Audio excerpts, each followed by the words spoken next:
Educational printables come in different shapes, forms, sizes, puzzles, all kinds of stuff. I wanted to share a couple of the ones that I've worked on in past printable and also at kids' activity books. One of them is actually the tracing letter. We've seen this a lot in different, kids' books and stuff like that. And maybe you have kids of your own or grandchildren or something of that sort in your family that has once or twice or many different times has taken and did a lot of different type of tracing of the alphabet, tracing of shapes, the basic education fundamentals of keeping a steady hand in writing your letters, ABCs, 1, 2, 3s. So I have created this template here. This is just an image, but I'm going to go ahead and show you how you could create these very easily using Canva. And like I said, I'm going to share this with you. So if this is something you wanted to use for your own use, feel free to do that. You can, add to the pages on different activities,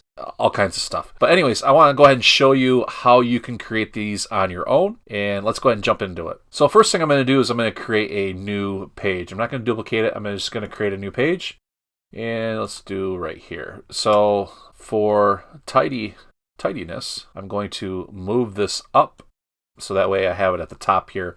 And then we have our I'm going to go ahead and say A through Z letters and templates here. Okay.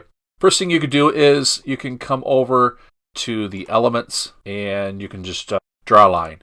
Basically what I'm wanting to do here is create a dash type of line where we can have spacing, that sort of thing. I'm trying to think of the exact name that I would call this other than just the tracing line, but that's all I can come up with at the moment.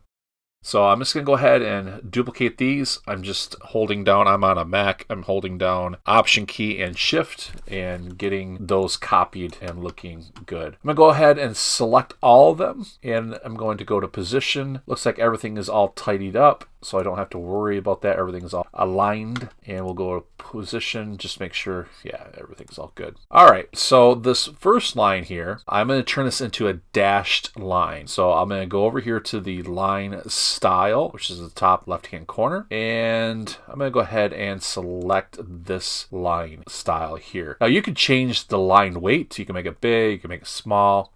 You can make it whatever you would like. I'm just going to go ahead and make it 2 because I like to work with even numbers. And of course, we can round the corners off. It doesn't really matter at this point. Now, one of the things that I'm going to do is I'm going to highlight all of these because I want this to be kind of a little bit lighter in color. So I'm going to go up to the line color. And I'm going to change that line color to, let's check to see here, a little bit lighter. Yeah, I'm pretty happy with that. I think that's going to work out pretty good. Now, I'm going to go ahead and hold down my left mouse button and drag across all 3 of those, hide them, making them active. And then I'm going to come over here to the group feature at the top right hand corner. I'm going to go ahead and group those items there. Now, one of the things that I am going to do is create a box just like what we have here. And we can do that by coming over to our elements in Canva. And let's see, we'll go ahead and click on this shape here. And let's move this in position. And I'm just going to hold that out there and draw it out. And one of the things we can do here is we can create a border. So I'm going to go ahead and make a black border. And let's just give this a 6 point. Of course, the rounded corners, we could tighten that up if we wanted to. We can even make it less, but I'm just going to go ahead and make this about 12, half of 6.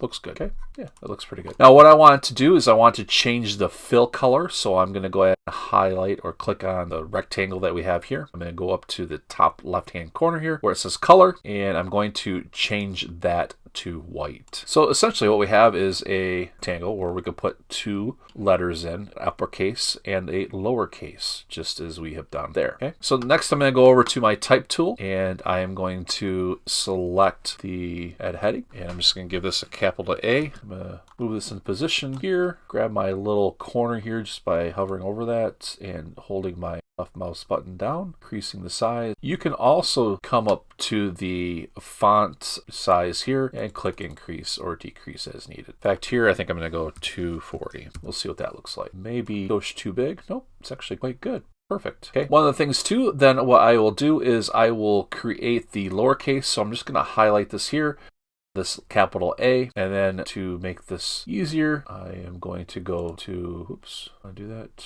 We're just going to duplicate So I'm going to do left mouse button, go copy and paste. Highlight that, do a lowercase a. Now you're probably wondering, how did we get these, or how did I get these letters here with the dashed lines? That is a font inside of Canva. Go ahead and show you where that's at. So I'm going to go ahead and select the A. I'm going to hold Shift key, the uppercase, and then I'm going to hold Shift key and select the lowercase. I'm going to go up to the left-hand corner here, and I'm going to choose the font. So I'm going to close that out actually real quick. Choose my font. And you can type in the search here, like that font. Let's see what happens here. We do have various different ones that we can use. I'm just going to go ahead and scroll down just to show you that there is a wide variety of fonts. Let's see. Canva student font. We can use that one. We can use this one here, which is Rallyway Dots. And that should work. I mean, that'll work. It's not 100% perfect, but it gets, I think it's fine. I think it definitely gets a point across. So I just decrease the font size in that. Go ahead and select those, and I'm just going to move those down a skosh. Okay. Now the next thing is we can create these other tracing lines here. So the best and easiest way to do that is to select the top group. I want to select the group.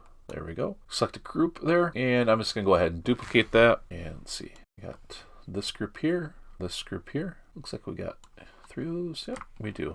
There we go. And I'm just going to go into position, make sure everything looks tidy, and it does. So the next thing that we could do is we can take our font here, and I'm just going to go ahead and duplicate that. Command C, Command V. And what I can do is I can shrink that down to fit on my tracing line. See if we can get this close. Okay. Now what we may have to do here is we can move our center line down. Whoops. Go ahead and zoom in. So I'm going to go ahead and ungroup this. And this will give us a good reference point. So I'm going to go ahead and move that down there. That'll be fine. Or we can just leave it up a little bit too. I'm happy with that. I think that'll be fine. And as I say, this is one of those things where you have the creative liberty to do as you wish, do as you want, find different fonts, experiment with different fonts. This is just one of them, the ones that I know works for me. Okay. So let's see. Did I go here? Let's go to effects. I was thinking I can take and change. Maybe not. Change the weight of the dots, because you can see here that the dots look a little darker than on the capital A versus the lowercase a. But I think it's just what it is. So yeah, we can go ahead and do all kinds of stuff. Add different texts and textures, and we can even do one for our 1, 2, 3s. You can do all kinds of stuff.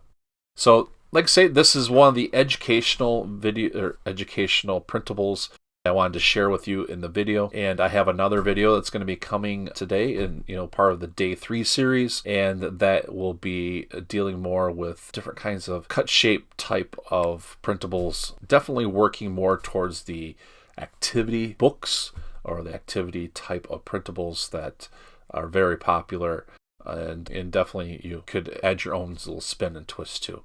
So I will see you again with the other video for day 3.